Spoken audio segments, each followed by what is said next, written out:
tax credits, which this project used, right? So like all those rules about how it gets, who's considered and how they're matched, and why PSH? Because it's MHSA money, right? And there's money there at a higher level than you'll get for just a straight tax credit, low income, affordable apartment.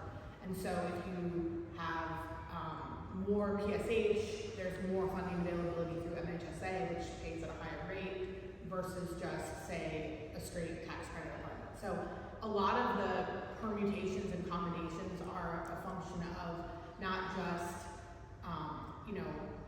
what is my land size and how many stories am I allowed to go? It's what population am I going to serve?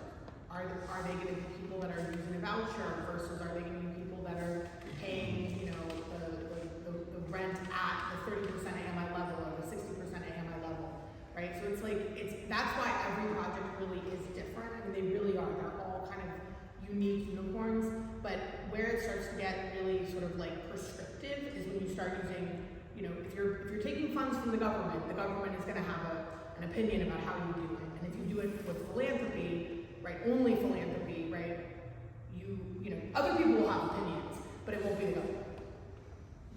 And Elizabeth has been instrumental in the construction of this community here, and what she shared is very, very true. So any other unique questions, we may lean on Elizabeth for more information. But yes, there's a lot of nuances. It's very expensive to build. There's a lot of permits. There's a lot of waiting. This does not happen from one year to the next. This is going to be a labor of love.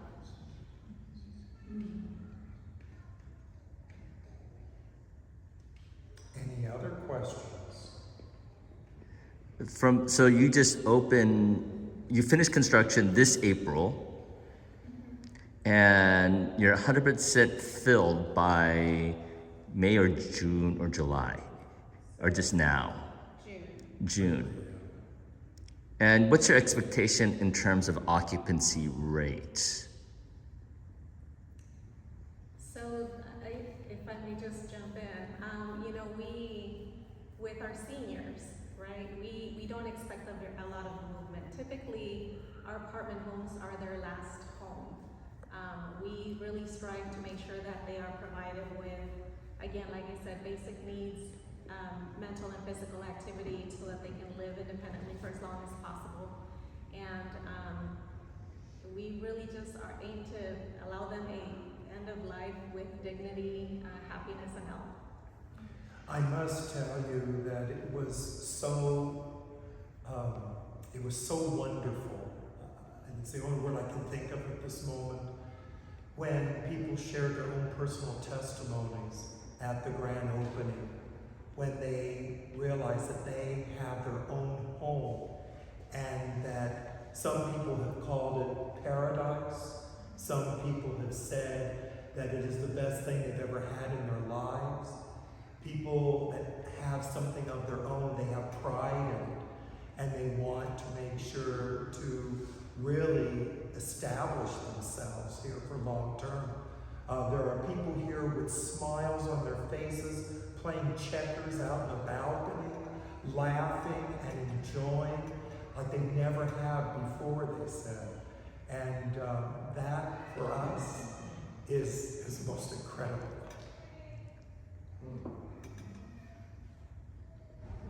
Yeah, I think my questions were kind of along the lines of what it's been like for your church to welcome and invite, what you've done to, sounds like you've got a big party coming up, the barbecue coming up in July, and what other things have you done that's kind of brought the population in? Then the second part is about the permanent supportive housing folks and how they've been received in the community as well. Well, in the first part, we are very fortunate that we have worked together closely. We have monthly meetings. Once a month we meet to talk about how our relationship is going. There's always something to work through. There's always something. We have a children's learning center.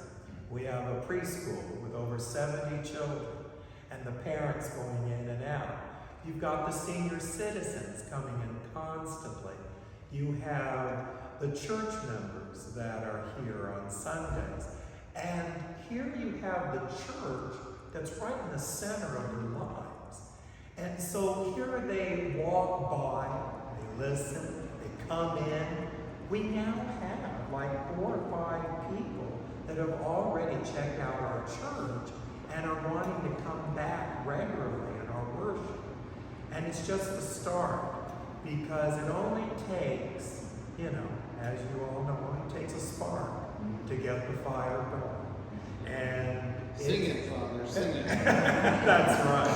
And but it's really important for us to know that this again is ministry. And this is where we are all together as God's children. And when they feel that love and connection, and they feel the peace on this holy ground, it's a whole different ballgame than they've ever experienced in their lives. I do want to share a little bit of the before they moved in, just to make sure that, you know, there's full clarity. Before they moved in, there was a lot of concern with who's moving in, criminal records, my children, my home, my this, my that, you name it, right? Murders, rapists, what have you, all of those conversations, you know, were had.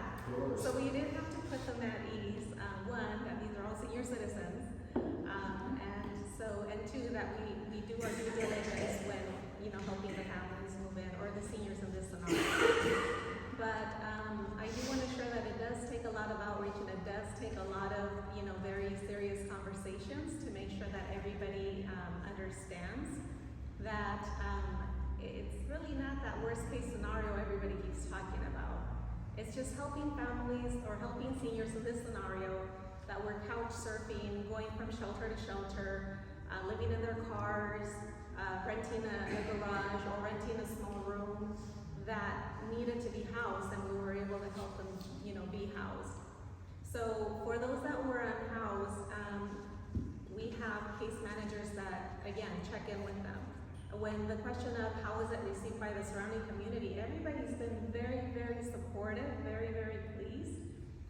We, you know, through the church will say, we got another donation, and they'll just bring us things because the community has, with our open heart, welcomed everybody in. We've not, since we opened up, since the families or seniors moved in, we've not had any conversations about, that we had before, about the crime and the safety and after hours and alarms and this, that, and the other. We've not. All of that was put aside once they saw the seniors move in. That's exactly right, because there was all this pre-value judging, right? Does this sound familiar? And this pre-value judging, they found out everything about it, from the project to the people, was totally erroneous. And so they now are embracing it. And, you know, I mean, embracing it in such a way where, I mean, we have people ready right now to give even different types of gifts that are coming up for July 28th and all kinds of stuff. It's a very generous congregation that I have, thanks be to God. And the people are really embracing having their new neighbors in this village. And it takes a village to make it work.